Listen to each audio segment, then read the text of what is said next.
It's perfect, man. We couldn't have drawn it up any better, and to be here doing it in New York City just proves that you can do it anywhere in the world.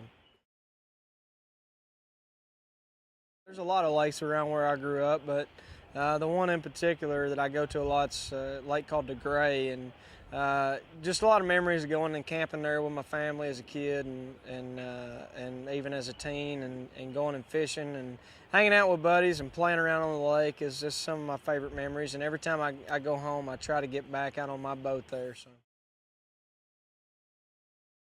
We try to get out anywhere we go on the road and fish. You can usually find a pond or a lake, and being in New York City and finding one is a prime example. It's everywhere. But we were in Kentucky a few weeks ago, and I actually caught the biggest smallmouth bass I've caught, which was about a 4 pounder. So Oh yeah. that one's going to be on my wall here in about 3 weeks. So he found a new home.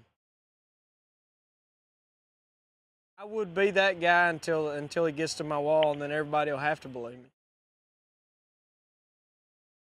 Outlaws Like Me is a little more country. Hmm. People look at me like I'm crazy when I say that, but our first album was a good mixture, I thought, of old school country and southern rock, and I wanted to tone down the southern rock for this album. And I'm a fan of people who make different records from one to the next, and this is a completely different record. It's got the same personality, but I think we presented it different. We tried to take a little more simple approach to the recording process, and I mean, there's songs that we recorded 9 years ago that made this album, and we didn't change them a bit. So things like that. I think it's the best songwriting that I've ever done. I'm so proud of this album. It speaks to who I am as a person right now and where I am in my life, and I can't wait for everybody to hear it.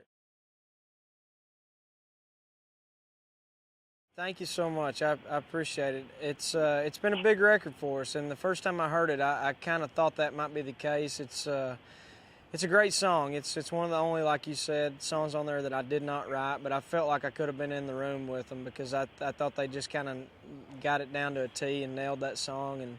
And it's one of those songs that I feel like don't come around very often in a career, and I feel blessed that we had the opportunity to cut it. And I've learned if songs are personal to me, they're personal to a lot of people, and this one is obviously personal to me with some losses that I've had to go through in my past.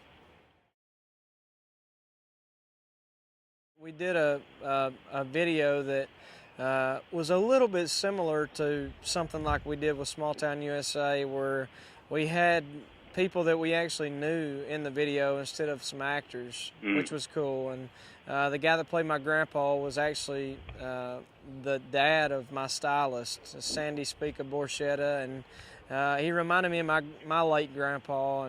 And so, yeah, the video was very touching to me. Shooting the video that day was pretty moving, and it's such a rewarding experience. So we got that captured on film, and Peter Zavadil shot it for us and did a great job doing that.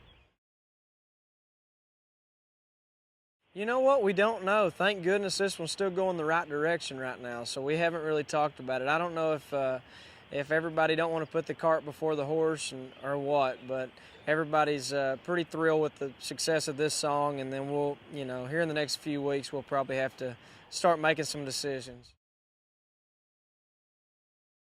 We started this weekend, and it's just a huge opportunity for somebody in my position to get to play out in front of that many people, on a weekly basis, and we're looking forward to the rest of the summer with those guys. I want everybody to know they can go to nracountry.com and watch the rest of this today, me out here trying to catch a fish in Central Park, and they can also get my new album there.